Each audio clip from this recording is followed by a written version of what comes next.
Today, in the chapter Globalization and Indian Economy, I am going to deal the topic foreign trade. We shall understand this topic, that is foreign trade, under two heads. One, the meaning of foreign trade, and second, what are the functions of foreign trade. Let us talk of the meaning of foreign trade. Very simple meaning is there. What is foreign trade? The trade with other countries. When you trade with other countries, that trade is called foreign trade. Means when India is trading with South Africa, that trade will be called a foreign trade. So, what is the foreign trade? Trade with other countries. Then why do we have trade with other countries? What are the main functions of foreign trade? The first function is it creates an opportunity for the producer to reach beyond the domestic markets. It means what? That you will not only produce for your own country, rather you will produce for the consumers of another country also. Means you are going beyond your domestic market. Suppose India company is producing for the people who are going to consume the goods in their own country, and now a company which will produce for another country, then that will be called the foreign trade. So that company is, what it is doing, it is having the opportunity to reach beyond the domestic market. Domestic market for that company is what? India. Now it is going to another country. So opportunity to go beyond the domestic market. Second function is that increase the choice of goods in the market. Naturally, when a company will produce not only for its own country but for other country, the choice of goods in the market will increase. How? Because suppose India is producing for South Africa. Naturally, the goods will go to South Africa. There will be some local company also in South Africa that will produce for its own domestic market, that is South Africa. Then what will happen? More goods will be available to the consumers in the market. As I told you, that one of the features of the globalization is that more choices for products are for the consumers. It is because of this only, because of the foreign trade. Third is the prices of similar goods in the two markets tend to become equal. Why the price will be equal? Because there is a competition will be in the market. So many companies are producing the same product. For example, you take a toothpaste. So many companies are there. Pepsodent, Colgate, Babool. So many companies are there. Then what they do? They cannot keep the price high because a lot of competition is there. So they try to equalize the price so that their products can be sold in the market, so that the consumers can buy their products. So the prices of similar goods in the two markets tend to become equal. Equality of price will be there. Little or no variation will be there, I would say. And the foreign trade, what it does, it connects the market. Means it boosts the globalization process. So connecting of the market is done through foreign trade, because you are selling the goods not only in your country but in different countries of the world. So process of globalization is being accelerated due to foreign trade.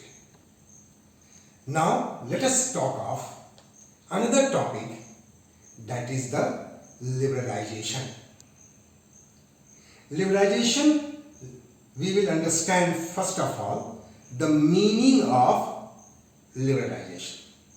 I had told you before that in 1991 a new economic policy was initiated, and the feature of that new economic policy was LPG, that is liberalization, privatization and globalization. So now we are going to understand the meaning of liberalization. What is the meaning?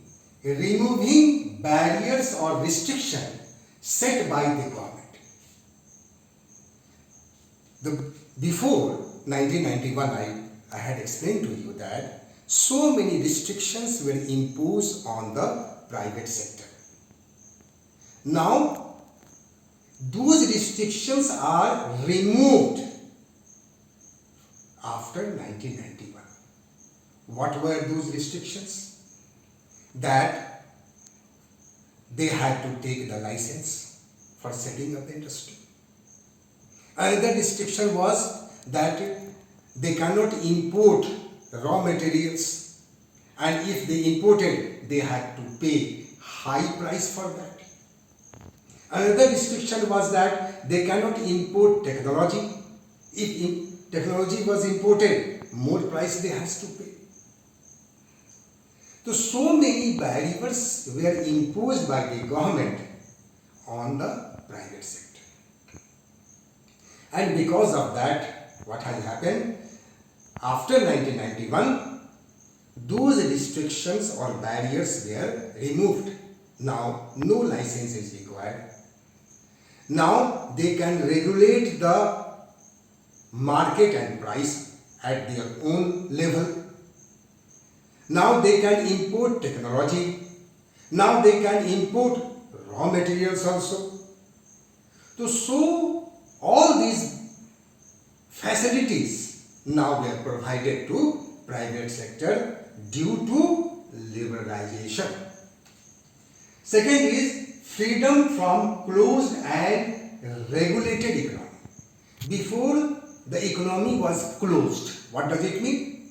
Means the company used to produce only for domestic market. They could not go to other countries. That is called the closed economy. Now, this closed economy is now open now. Now they can invest money in other countries. They can now sell their products in other countries. So, freedom they got from closed and regulated. Regulation economy means what? That so many restrictions, so many rules were imposed on the private sector.